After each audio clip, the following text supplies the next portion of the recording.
여러분, 가인과 아벨의 제사를 아시죠? 가인과 아벨의 제사. 가인과 아벨의 제사에서 여러분, 그 가인이 드린 제물은 무엇이었습니까? 예, 밭의 소산이었죠. 밭의 소산. 뭐 대표적인 게 곡식이라고 볼 수 있습니다. 아벨이 드린 제물은 무엇이었습니까? 양으로 제사를 드렸습니다. 하나님께서 어떤 제사, 어떤 제물을 받으셨습니까? 양으로 드린 제사, 제물을 받으셨습니다. 하나님은 그래서 이걸 이제 빗대서 하나님은 고기를 좋아하신다 이렇게 가르친다고 뭐 하는 데도 있다고 그래요. 그런데 사실 하나님께서 고기를 좋아하시느냐, 채소를 좋아하시냐 그 차원의 것이 아니죠.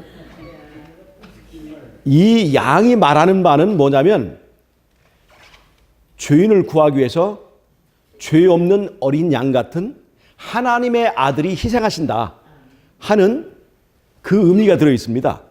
즉 아벨의 제사에는 하나님의 공로로 하나님의 은혜로 우리가 구원받을 수 있다 하는 것을 이제 말하는 거죠.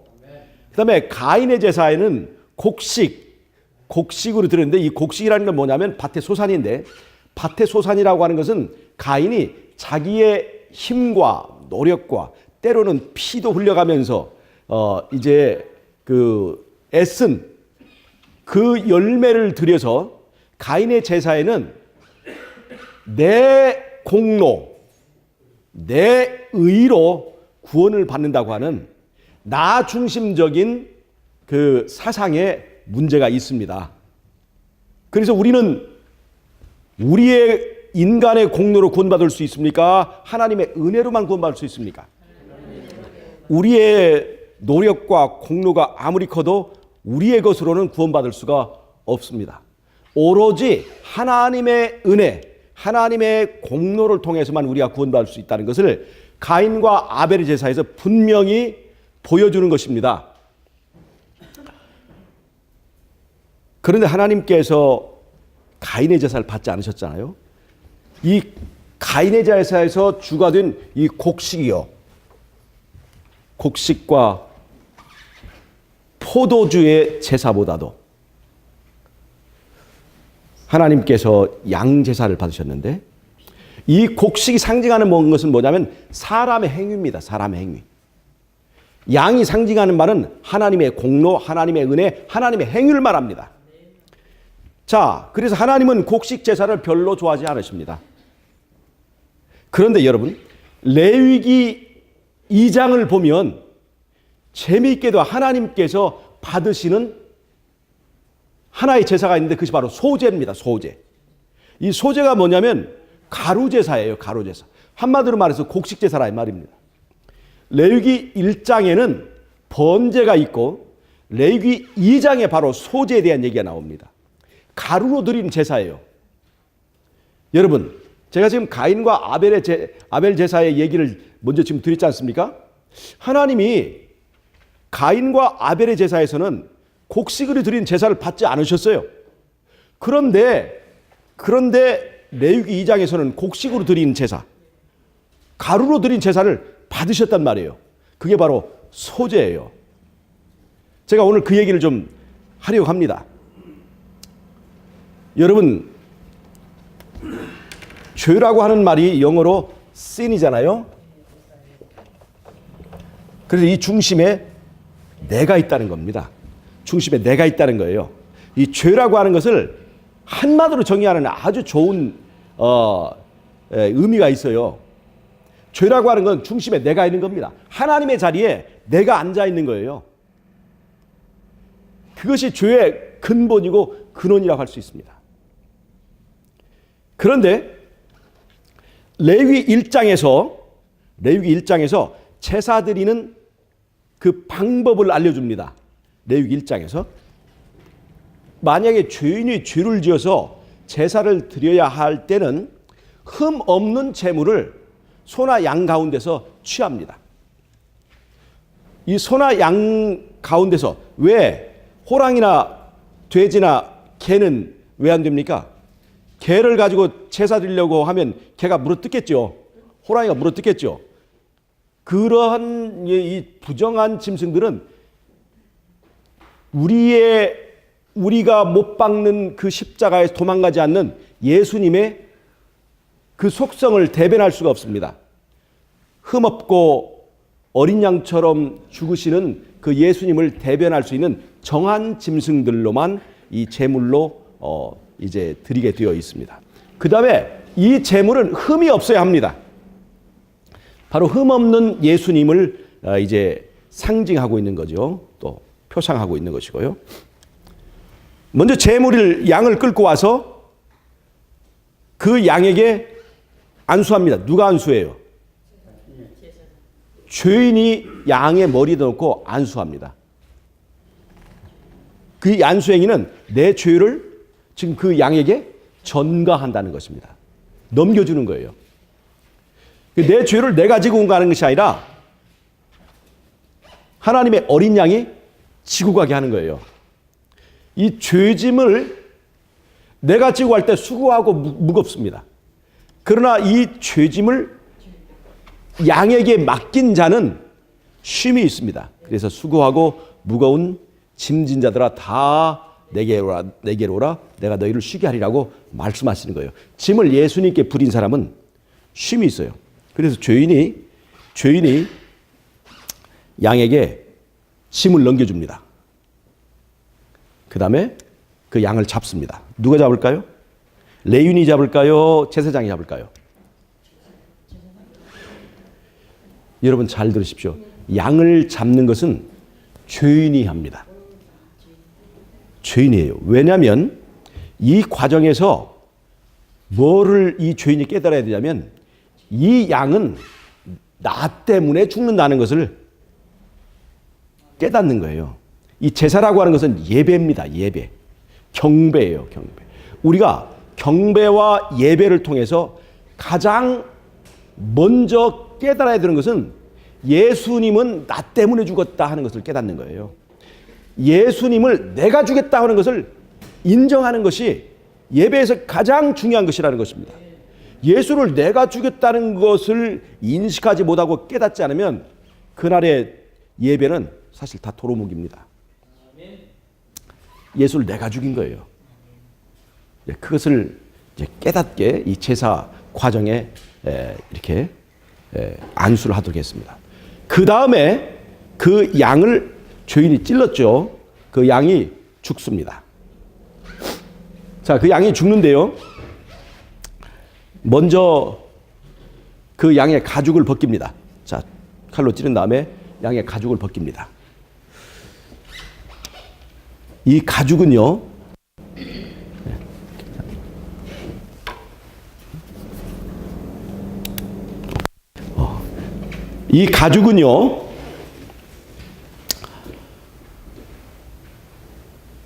그 양의 옷입니다. 가죽이 벗겨져요, 양이. 예수님이 양이 가죽 벗겨지듯이 예수님이 옷이 벗겨진 채로 십자가에 죽으셨어요. 예수님께서 내 죄를 지시느라고 내가 받아야 될 수치, 부끄러움을 그분이 다 받으셨습니다.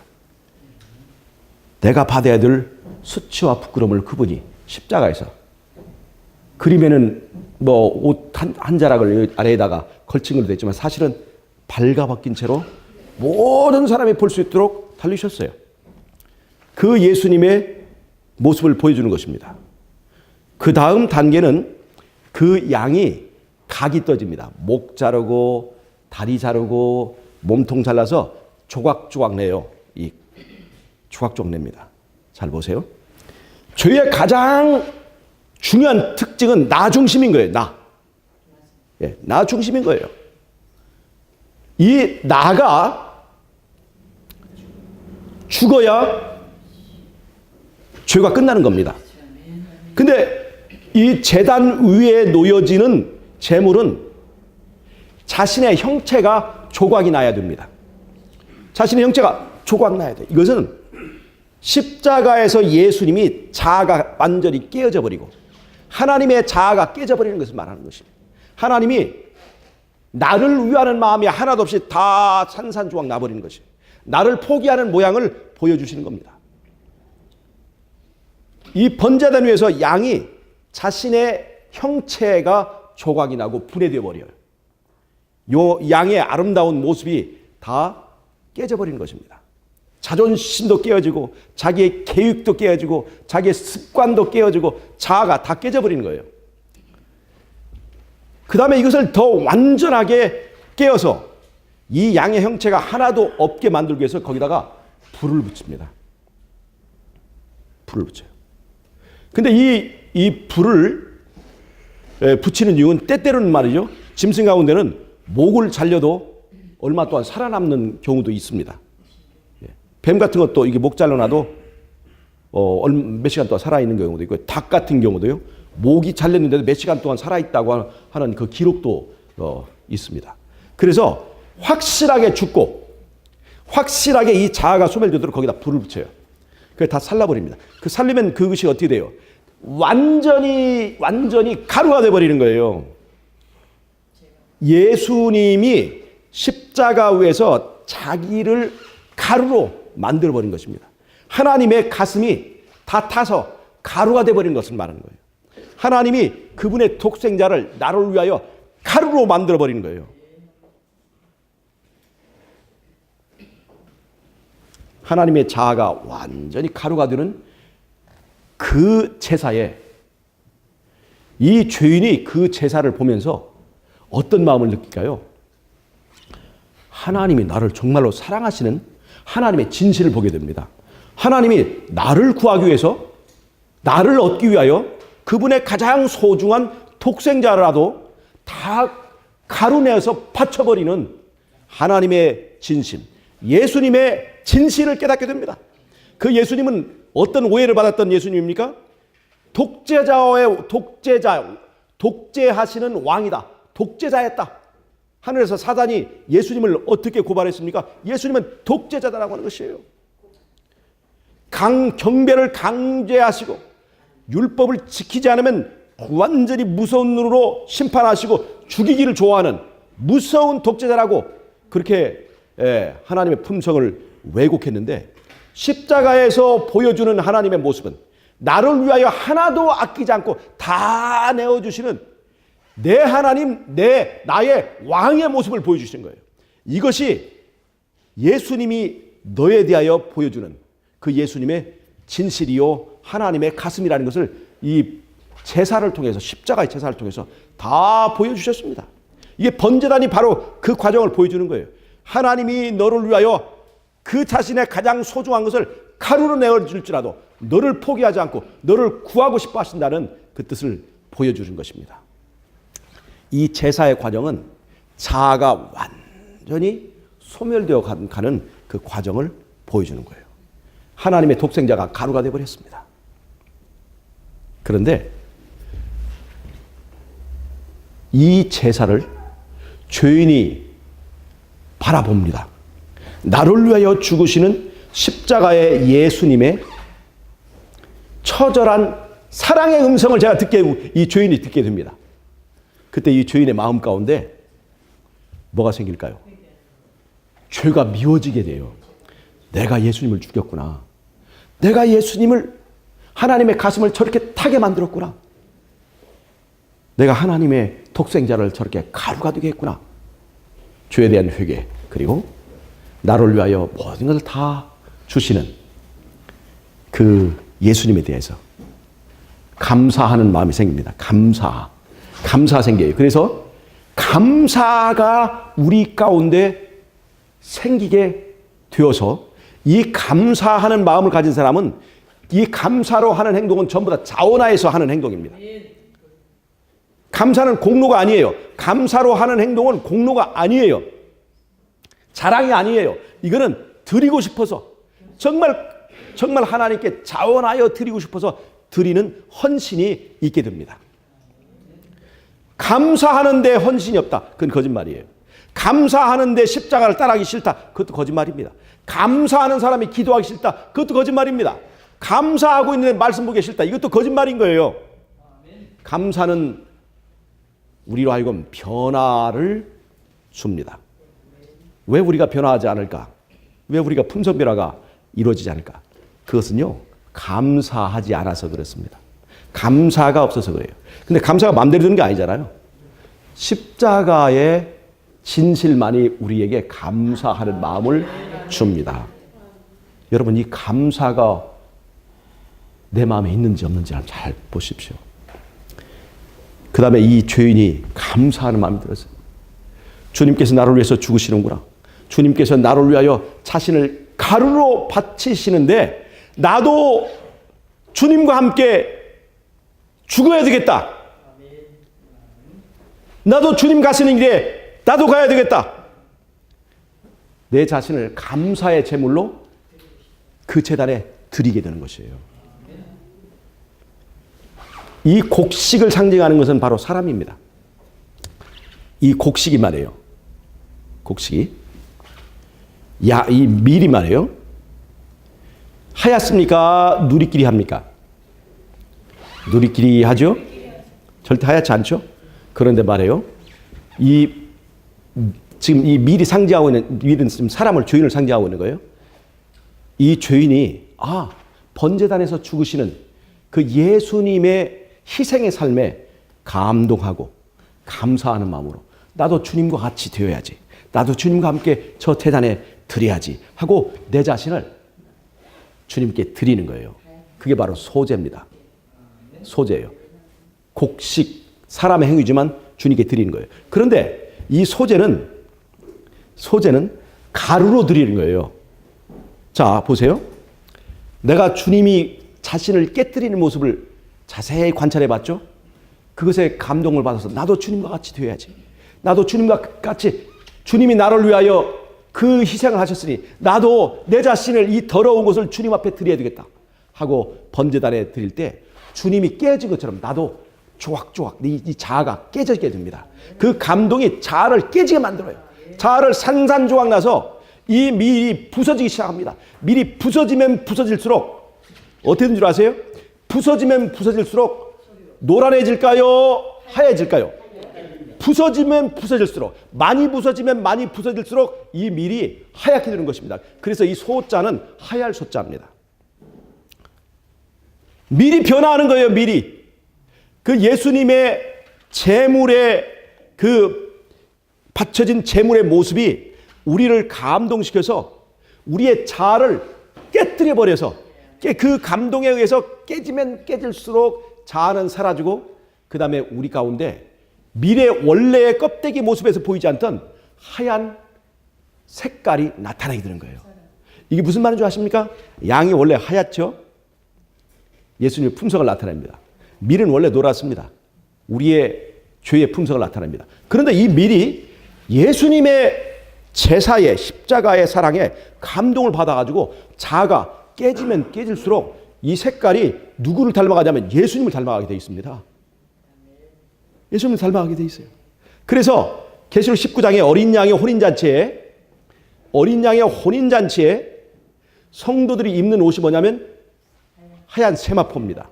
그 하얀 세마포를 계시록 19장에서는 성도들의 옳은 행실이라고 하는 거예요. 바로 이 제사의 메커니즘, 제사가 나를 주님께 바치게 하고 제사에 감동받은 사람들이 자아가 깨져가지고 우리의 품성이 누구의 품성같이 닮아지게 만들어요? 예수님 같은 품성으로 변화되게 만드는 그 비밀과 그 과정을 소제가 보여주는 겁니다. 소제에는, 밀가루 제사에는 피가 있습니까? 없습니까? 없어요. 이건 공로가 아니에요. 그러나 소제는 공로로 드린 것이 아닙니다. 내 구원의 조건을 드린 게 아니에요. 주님께서 나를 십자가에서 나를 위하여 죽어주시는 그 사랑에 감동되어서 감사함으로 드리는 것입니다. 감사함. 그래서 그 소제는 산제사로 드리는 제물을 상징합니다. 로마서 12장 1절을 한번 읽어보겠습니다. 여러분 크게 한번 읽어주세요.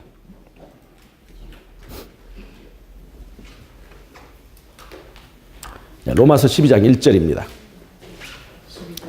자, 그러므로 형제들아, 내가 하나님의 모든 자비하심으로 너희를 권하노니 너희 몸을 하나님이 기뻐하시는 거룩한 산 제물로 드리라. 이는 너희가 드릴 영적 예배니라. 자, 그러므로 형제들아, 내가 하나님의 모든 자비하심으로 너희를 권하노니 너희 몸을 하나님의 기뻐하시는 거룩한 산 제사, 아까는 제물이라고 하셨지만 거룩한 산 제사로 드리라고 말씀하십니다. 그게 바로 소제입니다. 소제. 감사의 제사예요. 공로를 자랑하는 것이 아닙니다. 감사함으로 주님의 제단에 드려서 주님이 가시는 길을 나도 따라가고 주님과 같은 품성으로 내가 변화되어 가는 그 과정과 모습을 보여주는 것이 바로 소제입니다. 여러분, 주님의 십자가를 바라보는 여러분들이시여, 주님의 사랑이 감사합니까? 아멘. 내가 죽인 주님께서, 내가 찌른 주님이 나를 위하여 죽어주시고 나를 위해서 자가 산산조각이 나는 그 하나님의 타버린 가슴이 우리에게 감사를 줍니까? 아멘. 여러분, 감사를 그분이 우리에게 선물한다면 우리는 우리 자신을 산제물로, 산제사로 주님의 제단에 드려야 그것이 맞습니다. 그것이 바로 감사하며 주님의 십자가를 지고 따라가는 그 삶이 바로 산제물로, 산제사로 드려진 삶입니다, 여러분. 왜 우리는 선교해야 됩니까? 왜 우리는 전도해야 됩니까?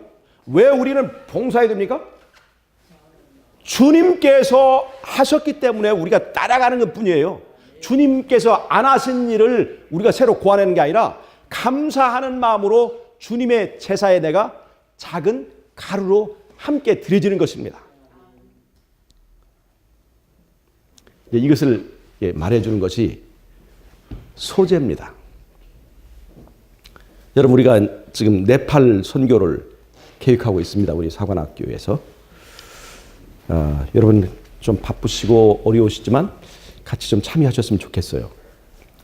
또 사관학교의 훈련 과정으로 또 중요한 의미가 있다고 생각합니다. 여러분, 레위기서에서의 제사는 5가지입니다. 5가지. 하나는 번제가 있어요. 그 다음에 속죄제가 있고요. 그 다음에 속건제가 있습니다. 그 다음에 화목제가 있어요. 자, 이 번제라고 하는 건요, 하나의 통합적인 제사입니다. 법으로 말하면 헌법과 같은 것입니다. 통합적인 제사예요. 이 속에는 속죄제, 속건제, 화목제들이 다 이게 통합되어 있습니다. 그 다음에 속죄제, 속건제, 화목제는요, 강론과 같습니다. 강론. 특별히 속죄제는 형법적인 관계예요. 형법적인 제사입니다. 그 다음에 속건제는요, 손해배상과 관련된 민법적인 제사입니다. 화목제는요, 관계에 관한 이 가족법적인 그런 제사입니다. 우리가 민법 체계를 가지고 제가 말씀드렸어요. 헌법이 있고 형법, 민법, 가족법 이렇게 되는 것처럼 그런 체계를 갖고 있어요. 이렇게 강론이 되어 있습니다. 그런데 여기에 끝에 있는 것이 바로 소제예요. 소제는 화제, 불로 드리는 제사에 반드시 첨가하게 되어 있습니다. 반드시 이 가루 제사는 함께하도록 되어 있습니다. 그러니까 그리스도의 십자가의 길에는 반드시 우리의 감사하는 성도들의 참여가 있게 되어 있습니다. 그래서 이 5가지가 체계를 이룹니다. 그리고 레위기서는 27장까지 되어 있습니다. 27장까지. 그런데 여러분, 이 레위기가 27장인 것처럼 27개의 숫자로 되어 있는 성경이 있습니다. 그게 뭔 줄 아세요? 그게 바로 신약입니다. 신약. 신약이 27권의 성경으로 되어 있어요. 그 신약의 핵심은 뭐냐면 사복음서입니다. 사복음서예요. 사복음서. 자, 사복음서의 총론은 요한복음입니다. 요한복음이에요. 요한복음의 주제는 말씀이 육신이 되심입니다. 말씀이 육신이 되심이에요. 그런데 이 말씀이 육신이 되심을 말하고 있는 요한복음을 총론을 하고 3개의 공관복음이 있습니다. 그게 바로 마태복음, 마가복음, 누가복음이에요. 이게 공관복음이에요. 그런데 이 세 권의 이 공관복음이 있는데 마태복음은 유대인들을 위해서 쓰여진 복음이에요. 그래서 마태복음에는 설교가 많이 있습니다. 성경에 관한 얘기가 많이 있어요. 왜 그럴까요? 유대인들은 성경에 익숙한 사람들이기 때문에 거기에는 성경이 많이 있습니다. 마가복음은 로마인들을 위한 이 복음입니다. 베드로의 사역과 관련이 있어요. 그래서 마가복음에는요, 로마인들이 성경에 대한 지식이 있을까요, 없을까요? 없어요. 그래서 설교가 거의 없습니다. 마가복음은 종의 복음이라고 하지 않습니까? 종으로서 봉사하시고 섬기시는 예수님의 행실이 많이 기록이 되어 있습니다. 이적과 기사가 많이 설명이 되어 있습니다. 즉 성경적 지식이 없기 때문에 그 성경적 지식이 없는 사람들에게 자꾸 성경과 무슨 다른 예언의 신이라 무슨 예수의 증거라 이런 말 인용하지 않고 행동으로 보여준 복음이 바로 마가복음이에요. 이적과 기사가 제일 많이 있습니다. 종의 복음, 섬기는 그 행동을 보여주셨어요. 마가복음입니다. 누가복음은 헬라인들을 위해서 쓰여진 복음이에요. 누가는 헬라인이죠. 헬라인들은 굉장히 철학적이고 사변적입니다. 생각을 많이 하는 사람들. 그래서 이 누가복음에는 헬라인들을 위한 특별한 배려가 있는데 그것이 바로 비유입니다. 비유가 아주 많이 들어있어요. 이 누가복음에는. 그래서 예수님은 간단한 비유와 그 실물 교훈을 가지고 헬라인의 그 웅장한 철학과 사변을 다 무너뜨려 버렸습니다. 아주 철학보다도 사변보다도 더 쏙쏙 들어오고 진리를 콱콱콱 심어주는 예수님의 비유가 이 누가복음에는 들어있습니다. 특별히 누가복음은 예수님의 사람 되심에 대하여 강조하고 있습니다. 그래서 누가복음에서는 예수님을 인자라고 묘사해요. 자, 누가복음에서 예수님을 인자라고 묘사한 것은 예수님은 사람의 모본인 것을 보여주는 거예요. 예수님께서 행하신 일들은 나만 이렇게 할 수 있다 하는 것을 말하기 위해서입니까? 너희들도 이렇게 할 수 있다는 것을 보여준 것입니까? 여러분, 이거 참 중요합니다. 누가복음의 메시지는요, 예수님의 가신 길을 우리도 갈 수 있고, 예수님의 품성도 우리가 가질 수 있고, 때로는 예수님의 능력도 우리가 행사할 수 있다는 것을 보여주기 위한 것입니다. 이게 누가복음의 메시지예요. 그런데 여러분, 이거 잘 믿어요, 안 믿어요? 예수님은 예수님이기 때문에 그렇게 했고, 사람은 사람이기 때문에 죄질 수밖에 없다. 우리의 레파토리는 그거 아닙니까? 그런데 누가복음은 사실은 너희들도 이렇게 할 수 있다는 것을 예수님께서 보여주신 거예요. 그런데 사람들이 잘 믿지 않고 예수님은 예수님이기 때문에 그렇다고 하기 때문에 예수님이 아닌 사람들 중에 예수님과 같이 변화되고 예수님이 가신 그 짐을 지고 예수님을 따라가면서 예수님이 행하신 능력을 행사하는 예수님이 아닌 사람들의 행적, 그것을 말해주는 것이 바로 사도행전입니다. 여기에 누가복음을 쓴 누가가 사도행전을 썼습니다. 사도행전을 썼어요. 그러니까 사도행전은 누구의 행실을 말하는 거예요?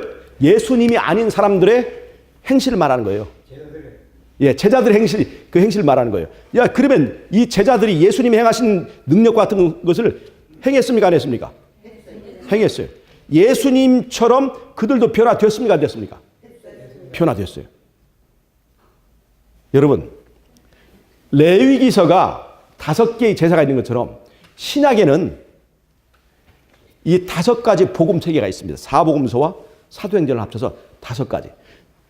레위기서에 소제라고 하는 특별한 제사, 사람의 행위와 관련되어 있고 사람의 삶과 관련되어 있는 그것을 말하는 것이 바로 소제예요. 소제는 예수님이 아닙니다. 예수님의 그 제사를 말하는 게 아니에요. 예수님의 제사에 감사하여 드리는, 나를 드리는 제사를 말해요. 그런데 복음서에도 신약에도 말이죠. 5가지 복음 체계가 있는데 그 중에 사도행전은 무엇과 같다고요? 소제와 같다는 것입니다. 소제. 소제의 삶이 바로 사도행전의 삶을 말해주고 있습니다. 여러분, 이 사도행전의 삶은 마지막에 주님의 재림을 기다리는 무리들에게는 특별하게 의미가 있습니다. 예수님이 재림하기 전에 늦은 비 성령의 커다란 역사가 있을 거예요. 왜 그런 줄 아십니까? 초림하시고 얼마 있다가 성령이 임하셨죠. 즉 성령으로 시작한 이 교회, 이 역사는 성령으로 마치게 될 것이라고 하는 것입니다. 그래서 성령의 역사를 기록한 것이 사도행전입니다. 사도들이 우리와 같이 연약한 사람들이었지만 그들이 성령이 행하도록 자신을 비울 때에 그들의 삶에서 사람의 행동이 아니라 성령의 열매가, 사람의 열매가 아니라 성령의 열매가 맺히게 되었다는 것을 보여주는 것이 바로 사도행전입니다. 마지막 때에 늦은 비 성령을 받는 사람들의 삶에 어떠한 이적과 어떠한 변화가 일어날 것을 보여주는 것이 사도행전입니다. 사도행전이에요. 여러분, 그런데 말이에요. 재미있는 얘기는 사도행전에서 대부분의 활동을 기록하고 있는 게 누구에 대한 기록인 줄 아십니까? 베드로, 요한 아닙니다. 사도 바울의 행적입니다. 이 사도 바울이 뭐냐면 평신도 사도예요. 여러분, 마지막에 평신도의 역할을 보여주는 중요한 암시가 있습니다. 마지막에 내가 사도도 아니고 선지자도 아니지만 하나님께서 나를 개인적으로 부르신 그 소명 때문에 내가 월급을 받지 않더라도, 사도 바울이 월급 받았어요? 안 받았어요? 월급 안 받았습니다. 자기 손으로 일을 해서 자기의 비용을 댔습니다. 바울이 받을 자격이 없었습니까? 설교를 못했습니까? 능력이 없었습니까?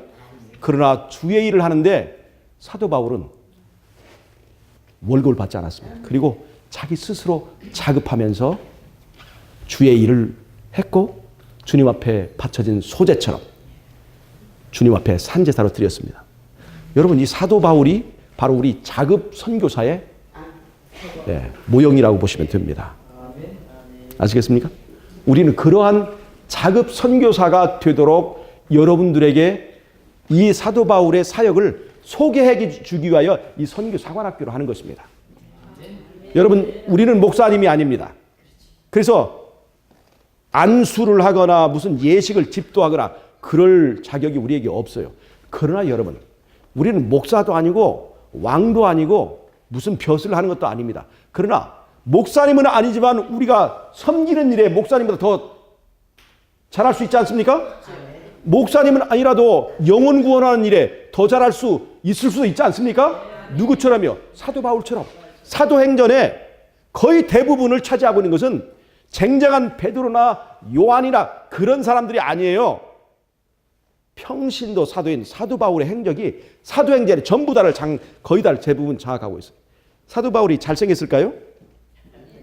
키도 조그맣고 아주 못생겼습니다. 그러나 주를 위해서 열정이 있었습니다. 감사함이 있었어요. 감사함. 사도 바울이 얼마나 이 예수님 믿는 사람들을 핍박하고 그 다음에 잡아 죽이고 스데반을 죽을 때 가편 투포하고 그 다음에 스데반에 죽을 때 옷을 지켰던 사람 아닙니까? 이 예수 믿는 사람들을 잡아 죽이는 것이 자기 자신의 삶의 목표로 정한 사람이에요.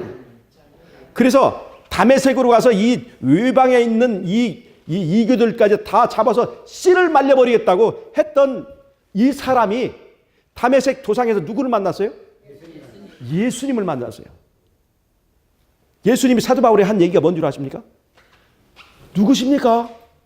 당신은 누구십니까? 그랬더니 네가 핍박하는 예수야. 네가 핍박하는 예수야. 너는 지금 누구를 위하여 살아야 되는데 내가 나를 위한 그리스도를 택했는데 너는 나를 핍박하고 있어. 그때 이 사도 바울이 정신 번쩍 들었어요. 나는 주를 위하여 쓰여질 재물인데 내가 이제까지 예수님을 핍박하고 있었구나.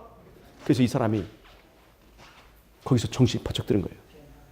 그렇게 예수님 죽이고 또 예수의 제자들을 이 핍박하는 그 일에 앞장섰던 자기를 버리지 않고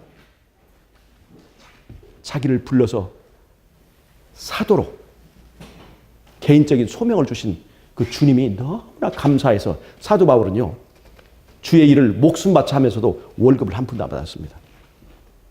그래서 사도 바울이 훌륭한 것입니다. 신약의 성경이 27권입니다.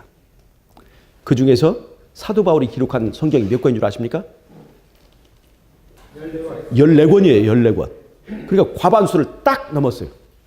딱 한 권, 한 권 14권, 13권이면 과반수가 안 되는데 14권 되면서 과반수가 넘은 거예요. 그 성경을 기록한다는 게 얼마나 큰 그 역할인 줄 아시잖아요. 지금 이 시대에 무슨 연합회장님이 책을 내고 무슨 책이 되지만 그것이 성경이 될 수는 없잖아요. 성경에 속하는 27권 중에 14권이 평신도 사도인 사도 바울을 통해서 기록됐다는 것. 정말 놀랍지 않습니까? 여러분, 우리는 평신도입니다.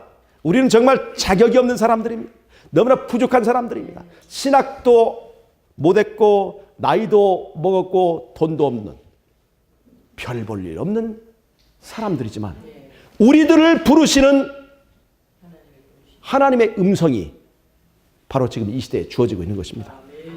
여러분, 이 음성에 응답할 사람이 누굽니까? 여러분, 이 음성에 누가 응답하시겠냐 이 말이에요. 이 평신도 운동이 불붙어야만 이 교회가 삽니다. 이 평신도들이 자원하는 심령이 불붙어가지고 이 자원하는 심령이 온 교회와 세상을 불붙여야, 태워버려야 그래 세상이 끝납니다. 그래서 여러분, 우리는 정말로 부족하고 연약하지만 그러나 우리가 감사하는 마음이 있는 사람이라면 우리는 주를 위해서 일할 수가 있습니다. 주 앞에 바쳐지고 거룩한 산제사로 하나님 앞에 소대로 드려지는 저와 여러분이 되시길 정말로 바랍니다. 자급 선교사가 된다는 것이 얼마나 위대한 일인 줄 아시겠습니까? 여러분, 이게 정말 이 자급 선교사가 된다는 것의 의미를 잘 알고 정말 좀 이렇게 이 역할에 임해 주셨으면 좋겠습니다. 우리 자급 선교 협회가 그래서 살아야 되는 거예요. 지금 이렇게 되면 안 됩니다. 이 교회를 살리려면 평신도가, 자원하는 심령을 가진 평신도가 소재처럼 주님의 제단에 드려지는 그 제사들이 많아져야 우리가 살 수가 있습니다. 여러분, 그 축복에 꼭 참여하시는 저와 여러분이 되시기를 바라면서 말씀을 마치겠습니다.